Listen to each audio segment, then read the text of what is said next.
শুধুমাত্র একটি normal photo দিয়ে এরকম প্রফেশনাল ফটো এডিটিং করে ফেলতে পারবেন শুধুমাত্র 1 মিনিটে। তো কিভাবে করবেন চলুন কথা না বাড়িয়ে ভিডিওটি শুরু করা যাক। এর জন্য আপনাদেরকে একটি ওয়েবসাইট প্রয়োজন হবে। আপনাদের ক্রোম ব্রাউজারটি ওপেন করে নিয়ে এই ওয়েবসাইটের ওপরে রয়েছে সেটা আপনারা লিখে আপনারা সার্চ করবেন। সার্চ করার সাথে সাথে আপনাদের সামনে এরকম একটা ওয়েবসাইট কিন্তু চলে আসবে।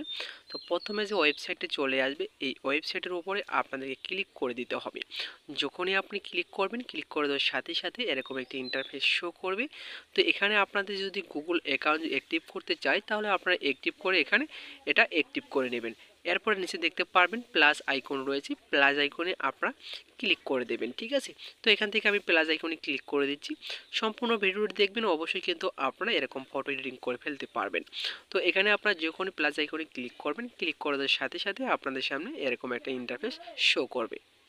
এরপর স্ক্রিনে যে লেখাটি রয়েছে সেই লেখাটি আপনারা কপি করবেন। কপি করার পর এখানে আপনারা পেস্ট করে দেবেন। ঠিক আছে, পেস্ট করে দেওয়া হয়ে গেলে আপনারা একটু স্ক্রল করে নিচের দিকে চলে আসবেন। আসার পরে এখানে আপনারা দেখতে পারবেন রেজুলেশন রয়েছে, সেটা আপনারা এখানে 2.5 করে দেবেন। ঠিক আছে, তো এখান থেকে আপনারা এটা সিলেক্ট করা হয়ে গেলে আপনারা উপরে জেনারেট অপশনে ক্লিক করে দেবেন।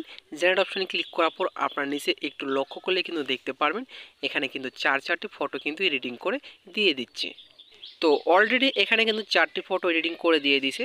তো এখান থেকে আপনাদের যে ফটোটি ভালো লাগে সেই ফটোটির ওপরে আপনাদেরকে ক্লিক করে দিতে হবে। ক্লিক করার পর এখান থেকে আপনাদের টপ ফটোগুলো ডাউনলোড করে নিতে হবে। এখন আপনারা বলতে পারেন ভাই এখানে আমার ফেস নেই, তো ফেসটা অ্যাড করার জন্য আপনারা কী করবেন, এখান থেকে ডাউনলোড করার পর বেগে চলে আসবেন। বেগে আসার পর এখান থেকে আপনারা লিখবেন ইডি মেকার এআই।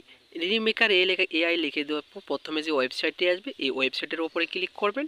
ক্লিক করার পর এখানে অ্যাক্টিভ করে নেওয়ার পরে এখানে ফেস আপ নিচে দেখতে পারবেন 4 নম্বর অপশনে, এখানে আপনাদেরকে ক্লিক করে দিতে হবে। ক্লিক করার সাথে সাথে ওয়েবসাইটটি ওপেন হয়ে যাবে। তো প্রথমে আপনাদের বক্সটি দেখতে পারবেন, এই বক্সটির উপরে আপনি যে ফটোটি ডাউনলোড করলেন সেই ফটোটি আপনি এখান থেকে অ্যাক্টিভ করে নেবেন।